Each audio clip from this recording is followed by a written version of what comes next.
Newton Mayor Ruthanne Fuller announced overriding Proposition 2.5, a tax levy on how much the city can increase it every year by $14.975 million, split between an operating override and rebuilding 2 elementary schools in the city. I sat down with Mayor Fuller for a Newton News exclusive interview on how this proposal will shape the future of the city.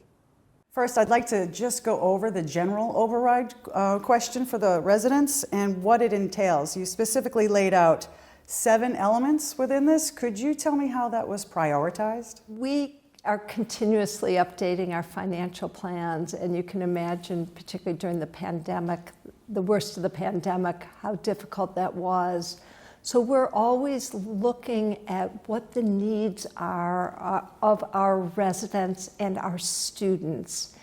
And as you can also imagine, I hear from people all the time, whether I'm in a grocery store aisle or at a village day, or lots of emails come to me or through open office hours. So we're always taking that information and saying, so what do we need to do to meet the high expectations of Newtonians? And that's how it all came together. You'll see that if you take both the 2 debt exclusion overrides and the general one, that 75% of this funding is going to our kiddos, our children, our students. The Newton Public Schools are the beating heart of this city, and that's the priority that you see in these questions. For the schools specifically, why, I believe the budget already gives quite a bit to the schools. So how and why wasn't these particular items already funded within the budget instead of asking for an override? Right, so why more money yes, for any of these? basically why more money? Why isn't there just sufficient funding as our budget gradually goes up every year?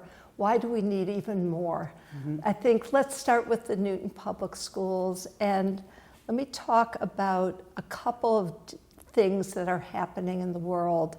One, I think permanently the mental health and social and emotional needs of our children, which were growing before the pandemic, have accelerated, and we need to permanently have the funding in place year after year to support our children.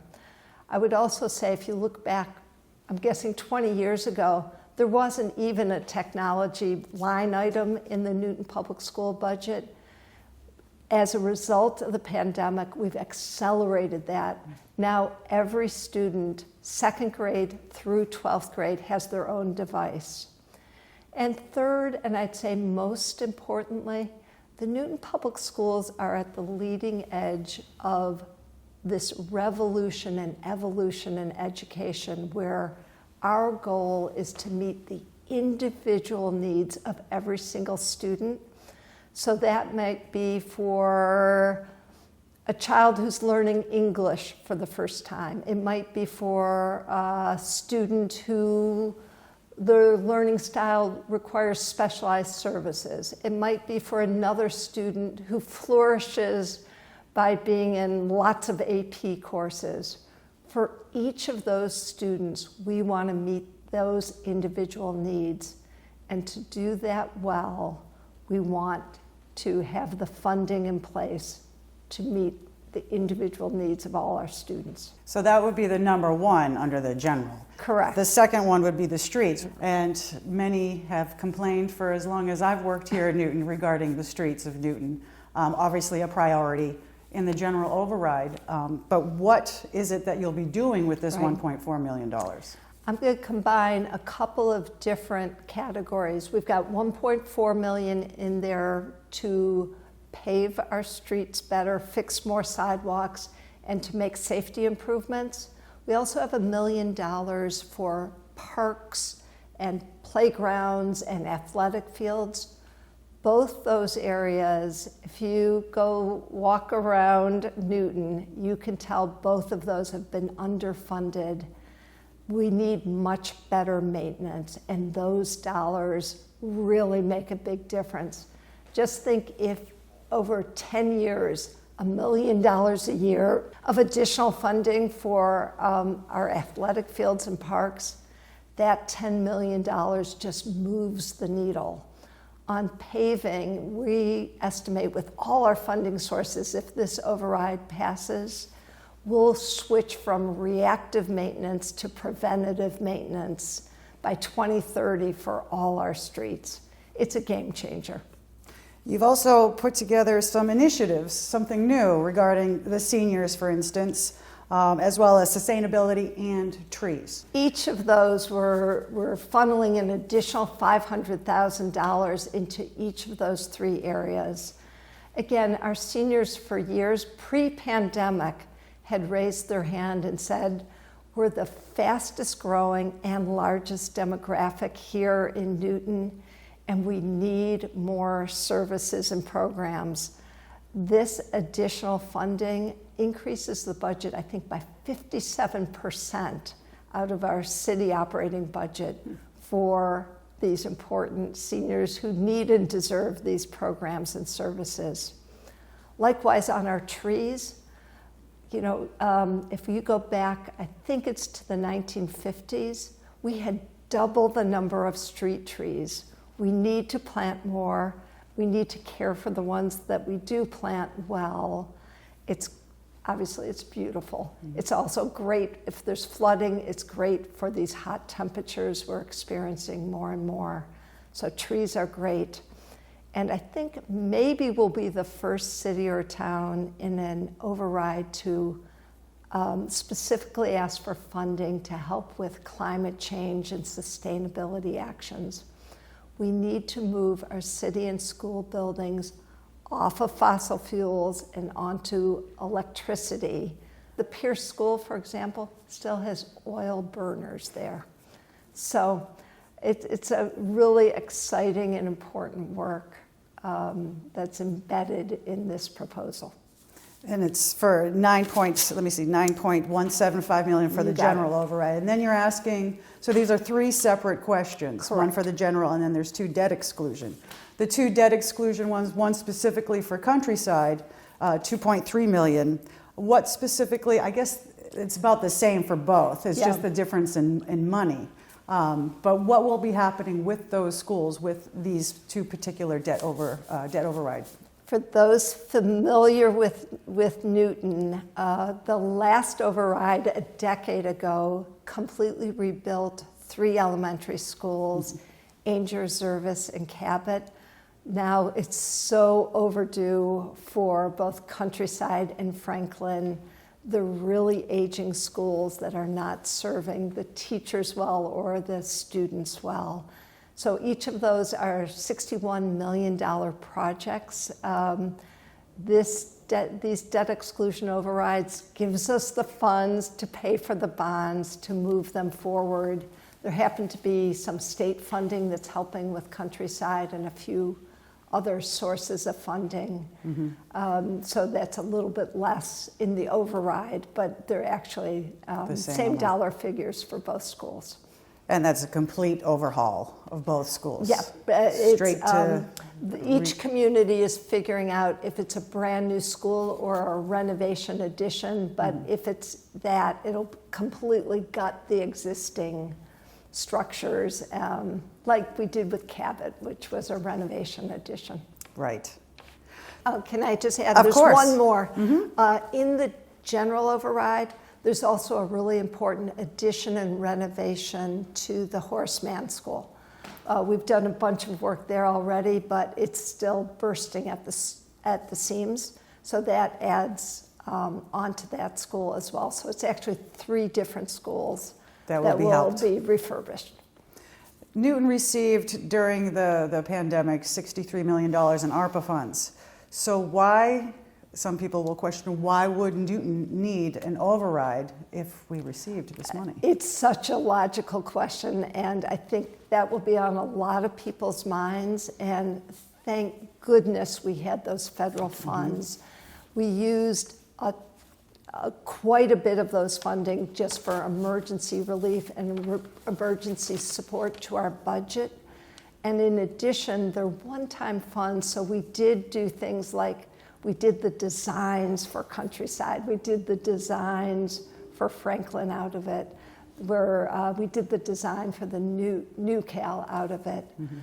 But those are one-time emergency funds, and what we need to have the excellence that we want here in the school is the ongoing stream of funding to support our students, our older residents, our repaving, our trees, our sustainability actions. And I'll also just mention, you correctly said we had $63 million of federal ARPA funds. Franklin School alone is $61 million. Right. Countryside alone is $61 million. So these important schools that need to be rebuilt require us going to the taxpayers at a very hard time and saying, we hope you'll consider raising your taxes. Speaking of hard times right now with inflation, as well as higher prices for just about everything, why ask for an override now? Right, it is such a difficult time, and all of us have the hangover from the pandemic, and so there's none of us living here who aren't going to the grocery store or the gas pump and saying, whoa, sticker shock. So it is a tough time to ask. But we, the city, are facing those same inflationary pressures as well. And I know how important it is to meet the needs of our students in particular. Remember, 75% of these funds are going to students. And it's right now that we have to keep on doing what we're doing and supporting them holistically. So let's talk about the numbers and what people will actually feel if Right. this does pass, if these pass. There is now a calculator online that the city has provided.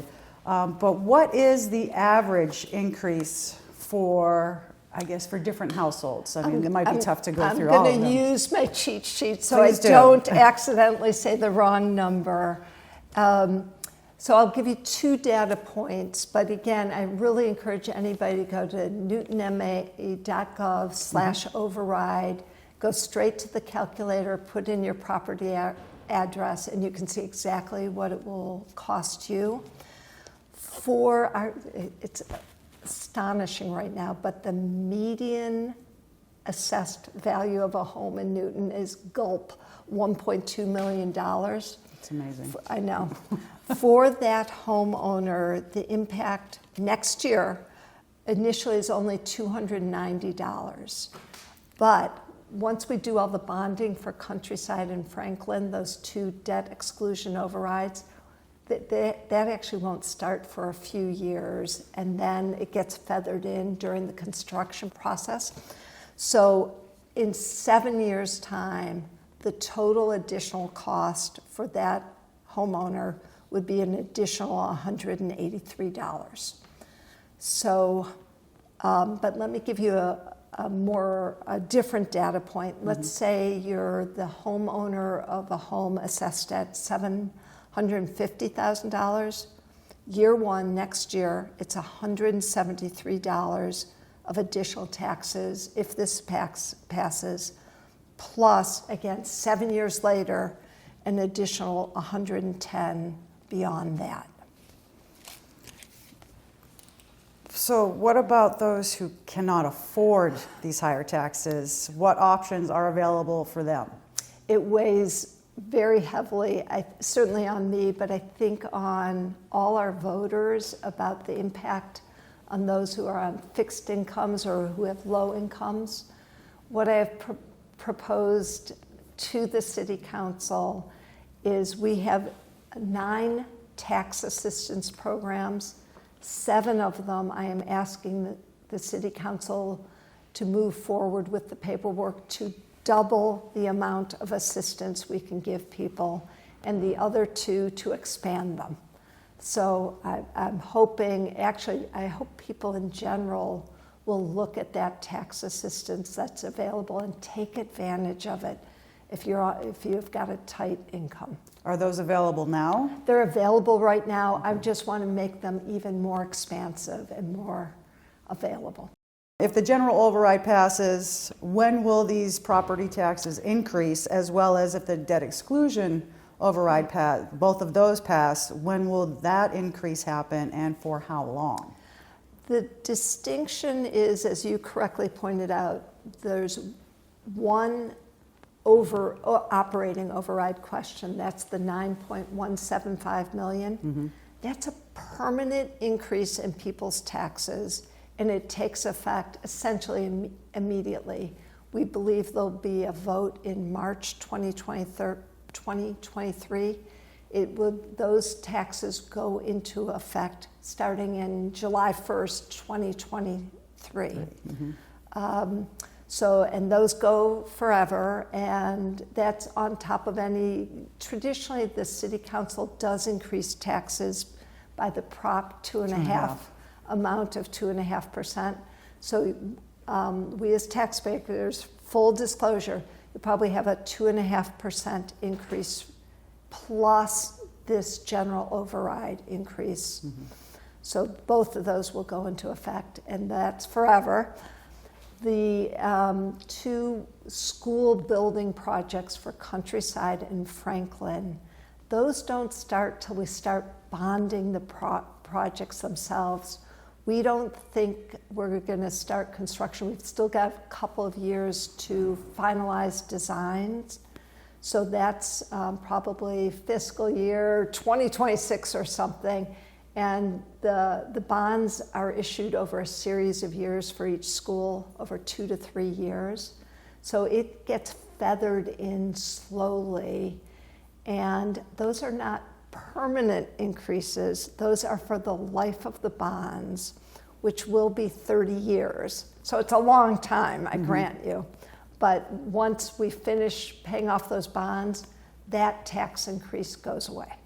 That could start for the debt exclusion ones, that could start as early as 2028, 2030? I think you'll slowly start having it ratchet up in 2026, 27, 28, 29. I see. The full effect, I gave you those numbers a minute ago, you don't see the total amount till about 2030. Okay, so that's when the two will be combined. Exactly. If in fact they do pass. Right. So what will happen if they don't pass? Right. What happens to these projects and initiatives? Some have to be done. The roads obviously need to be done. Schools need to be upgraded or renovated. Will there be any cutbacks? I mean, it's a tough one to think about right now. Yeah, no, it's an important one, and I wouldn't be coming forward with this proposal if I didn't think we needed to move forward with all these important initiatives right now. That said, if the voters decide against the 3 initiatives, let me give you a couple different ways of answering it. First of all, with paving or planting of trees or maintaining our athletic fields, the changes, the improvements will happen just much more slowly, much more gradually. You'll see the improvements happen over many more years. For the Newton Public Schools, I would say the impact will be more dramatic because those supports that we're giving to each type of learner, whether it's somebody learning English, somebody who needs special services, somebody who's flourishing with lots of art and music and AP classes, whatever their thing is, just to keep at that robust level that we're doing now will be put more in jeopardy. So it's really important. I'd also say for the Countryside, Franklin, and Horace Mann projects, instead of doing them in the near term, they will just have to be spread out over many, many, many, many, many, many years. We just don't have the debt capacity to move forward with them without these additional tax dollars. And the voters will get to decide this perhaps in March of 2023. That's the hopeful date? That Right, still has to go to the city council? Right, it's a combination. It's the city council and our election commissioners. The city council decides whether these proposals should be on a ballot, and then the city council plus the election commissioners decide on the date. I'm suggesting March 14th so that we have the answer in place for the budget season that happens in April, May. To see if that happens. It's a big difference if there's a yes vote or a no vote. Yes, that could make quite a difference for fiscal Right. year 2024. Correct. In the meantime, you'll be holding in-person and virtual town meetings throughout the city. Exactly. We really encourage people to come with questions, suggestions, input. We're having 2 or 3 a week unless it's kind of a holiday week. Again, go to the website, newtonma.gov/override. You can see the calendar there. Zoom on in.